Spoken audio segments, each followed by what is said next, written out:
Hey everybody, it's me, it's Zhylaw. Um, I look a little greasy. It's skin cream. I mean, I'm a greasy guy, but just saying, I got some cream on for my skin issues. Just letting you know, life is hard. Okay, let's get right into it. Let's get into it. Let's see if we can make this one a little shorter too. Wouldn't it be great? I'm gonna try to make this a short one. Okay, first, blah, blah, blah. Coco, thanks for following me on Twitter. Coco, welcome. SGT Shot You. Thank you for following me on Twitter. SGT Shot You. Sonova Inc. Thank you for following me on Twitter. Sonova Inc. Mutiny Teddy. Thanks for following me on Twitch. Mutiny Teddy. Hope to see you again when we play Bound by Flame again. Blah, blah, blah. Coca Game Labs. Coca Game Labs. Cocainium. No, not cocaine. Okay. Thanks for following me on Twitter. Freshpreneur. Thank you for following me on Twitter. Freshpreneur. And that's it. Okay, let's talk. All right. First of all, one thing I forgot to mention regarding subscriptions and bits was there's a top all time bit donator shekel. I call it shekels, whatever, shekelster. Um, and there's no real options to have an automatic reset or anything like that. So what I decided what we're going to do is I'm going to reset it once a month. So the top shekelster of the month will be, have his name proudly displayed for the entire month. Since we just got the affiliate program loaded, as it were, 2 days for the month began of May, I'm letting it roll through May because otherwise it really wouldn't be cool. So June 1st will be the first time I hit the reset button, and it'll be 1 month after that. Um, Dogs are barking. That's great. That's great. Furthermore, I wanted to mention that on Wednesday, uh, we are going to try out something called Wayward Wednesday. I don't know. I'm not that good with these rhyming names. Where I'm gonna play games that you can no longer purchase, and not because they're super old, but because contractual conflicts, licensing agreements, stuff like that. In particular, games that are on Steam and GOG that I happen to own that are no longer available on those services. Um, this is going to be a limited time thing.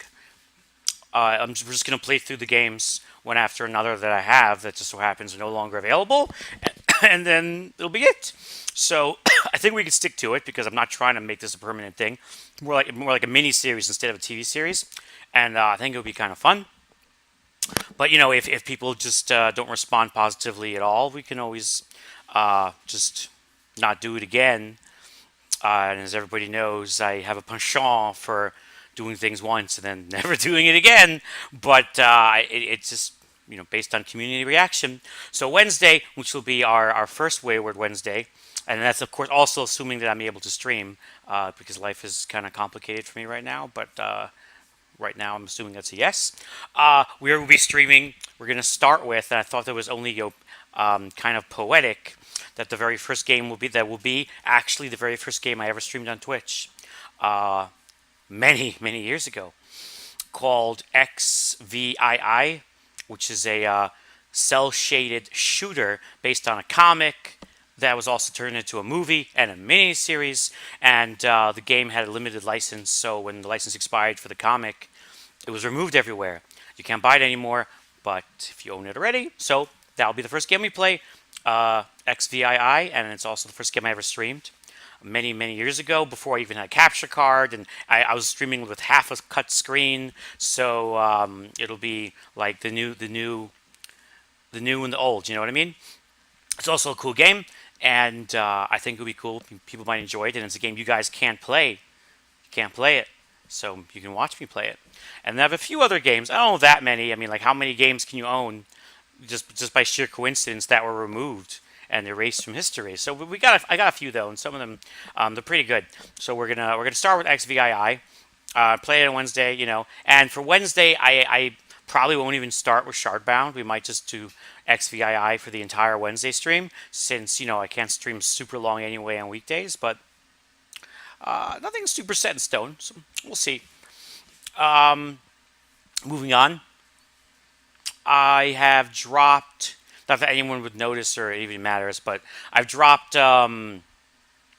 going deeper and Nazi zombies from my multiplayer list. I wanted to focus on fewer, better games because I think kind of too much, too many different vegetables make the soup taste nasty. I don't know, that makes no sense, but you get what I'm saying. I think there was some confusion and people not liking me bouncing around as much. So focus a little bit, and those were like the ones that I at least wanted to play and whatever. Um, Furthermore, as far as what we're doing, we're working on a Bound by Flame still, and classic Iron Man XCOM run for the achievement. First attempt failed, but it was a lot of fun. Everyone loved it. So we're going to start another XCOM run. I think it'll be much more successful because the first run I haven't played in forever. I totally forgot how to play, and I really screwed a lot of things up. So hopefully the next run will be the last run because starting over in a game like XCOM is kind of tedious. It's not really designed to be a roguelite, or roguelike technically, not roguelite, but yeah. So that's fun. Um, what else?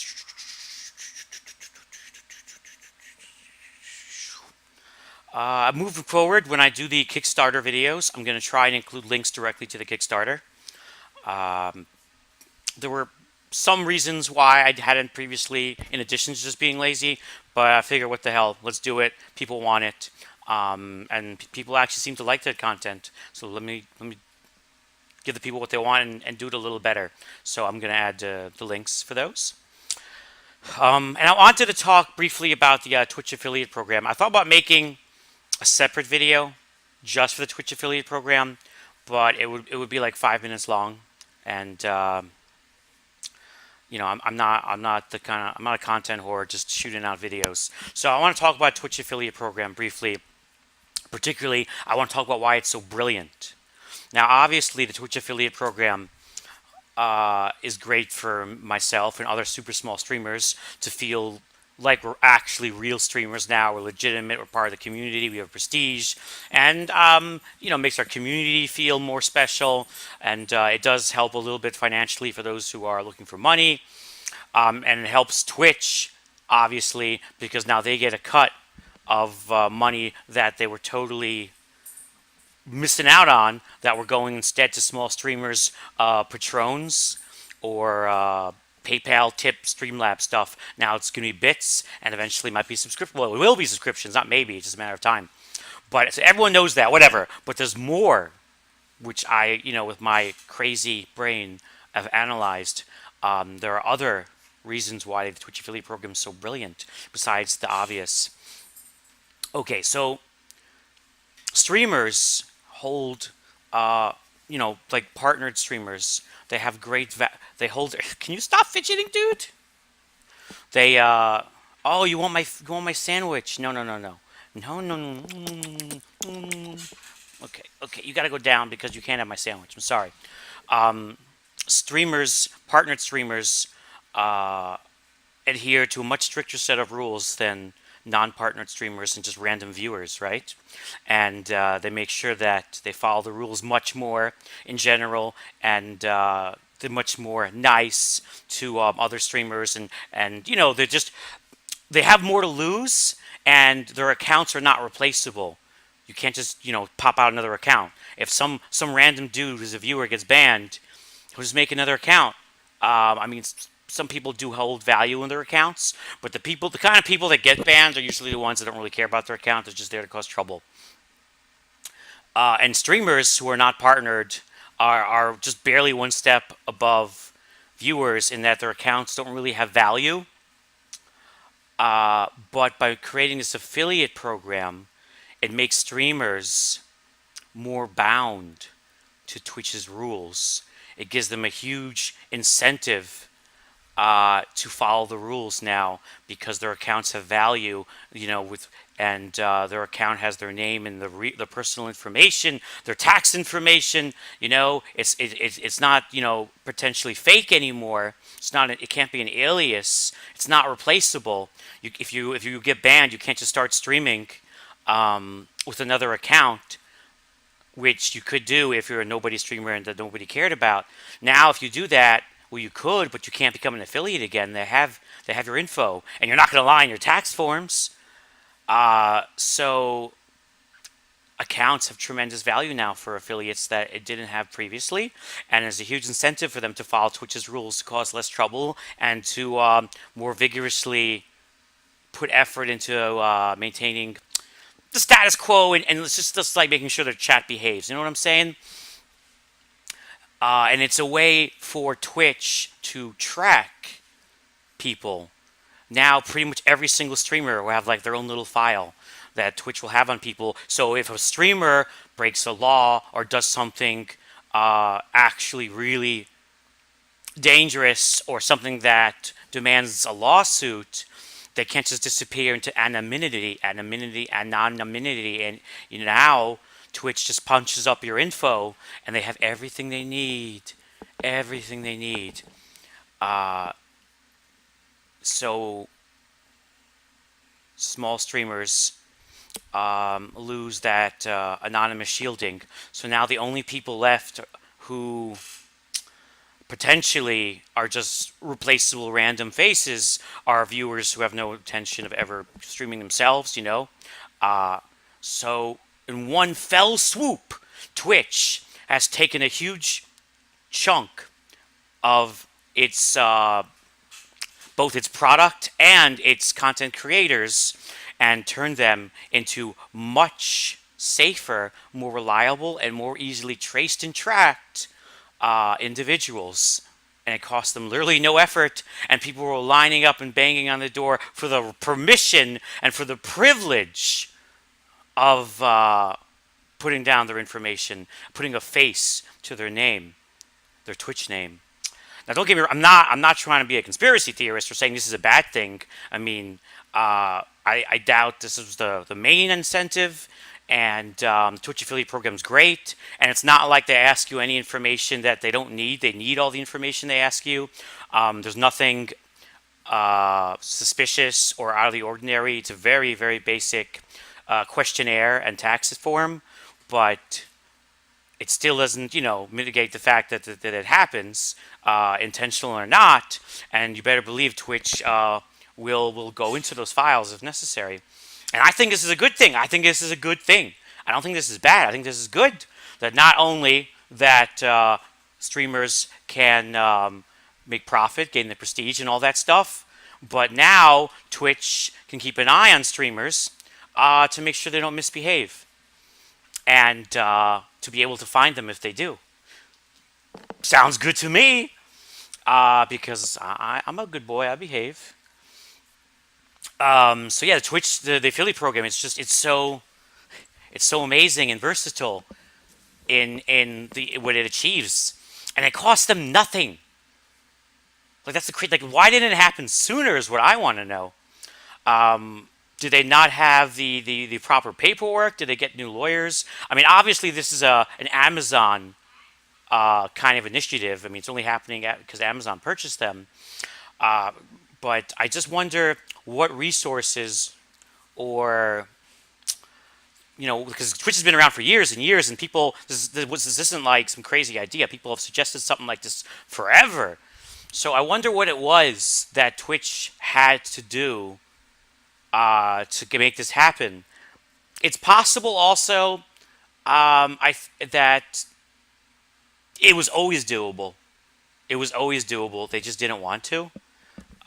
Probably a combination of pushback from the partners who didn't want this to happen. And back in the day, ad revenue actually was a thing, and ads actually mattered. And with ads being a thing, they wanted more focused advertising with big partners, not lots of little people, because commercials. Advertisers don't want commercials in front of streams of 20 people. You know what I'm saying? Because they pay by the commercial, and it's not so much by the person. It's kind of complicated. So they want the biggest crowds possible. They want to make sure that it's a huge crowd watching the commercials. But now the ads don't really matter anymore because they pay like crap. Everyone uses ad block, and also there was the whole YouTube fiasco of advertising, which might have some sort of blowback to other internet media forms that also rely on advertising. So yeah, ads are non-existent and pointless anymore. So now it's all about money. And then you have Patron and these huge PayPal tips and Streamlabs, which is rebranded Stream Tips, and it's a relatively new, and it's much better than it used to be. And they take a very, very small percentage. So I think back in the day when it was just PayPal with their huge cut, and PayPal were a bunch of tool bags who didn't really want to work with streamers and didn't even have like a proper function for tips.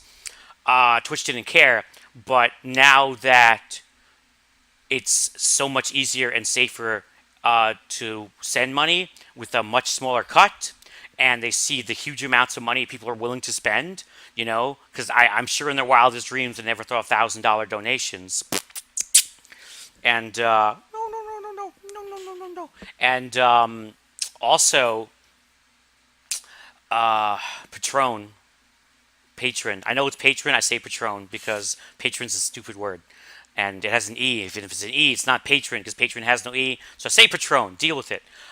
So Patron, they see people with these patrons, but they got $25 a month patrons, and these people are not partnered on Twitch, and Twitch is like, instead of giving patrons this money, like, because they never understood that if this person doesn't have 1,000 people who want to watch, then the people that do watch must not give them money. But that's not how it works. All it takes is one dude with lots of money, or who can't stop spending because he's an addict, to make someone's entire rent. So it's quality, not quantity, when it comes to viewers. If anything, a lot of big streams that cater to the toxic morons, many of those viewers are worthless as far as money is concerned. They never give a nickel. They don't have a nickel to give, and they take pride in the fact that they don't give any money. So it's the quality of the viewer, not the quantity. And Twitch wanted some of that money, but they couldn't just give partnership to everybody now because it would piss off the existing partners. So, and also, another reason why Twitch affiliate program is so brilliant, it's a tiered system where, you see, partnership, again, it's kind of grandfathered in the way it was designed, so that partners have contracts, big contracts, and part of having a contract is you can negotiate. So there are a lot of partners that get more than 50%. The really, really big ones get crazy percentages. I've heard even 75% is possible if you're one of like the top 10 streamers. So obviously Twitch would like more money if they could get it. So the affiliate program, you get your 50-50 and that's it. They set it up from the beginning as almost a basic contracted set fee. There's no negotiation. It's just here's the job. Do you want it or not? You know what I'm saying? And because affiliates are just so happy finally, and they understand that affiliates is almost like a gift, and that they have no real value unless they hit partner. They would never even think of trying to negotiate. There is no negotiation. You don't, there is no way to even talk to someone. There is no personalized contract. So it's 50-50 for everyone. So I'm sure that Twitch would love to have everyone as an affiliate and keep using an affiliate as long as possible, because once you go to partner, then they have to worry about you crying for a bigger chunk. It's not to say I think that Twitch will intentionally try to not allow people to become partners anymore or something because they don't want you to negotiate, but I'm sure that they're going to strictly enforce the rules now about becoming partner, because they have much less incentive to let people become partners. So they'll still make you partner when you earn it, but I doubt they're going to do the whatever, here you got 100 viewers, partnership kind of dealio, because now they're just like become an affiliate. Good enough. Which is fair. Brilliant for them, but it's also fair. So yeah, it was just a question of wanting to get a cut.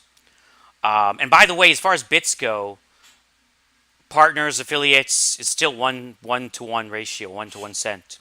Which, it would be a nightmare if they tried to decrease the value. It would not work.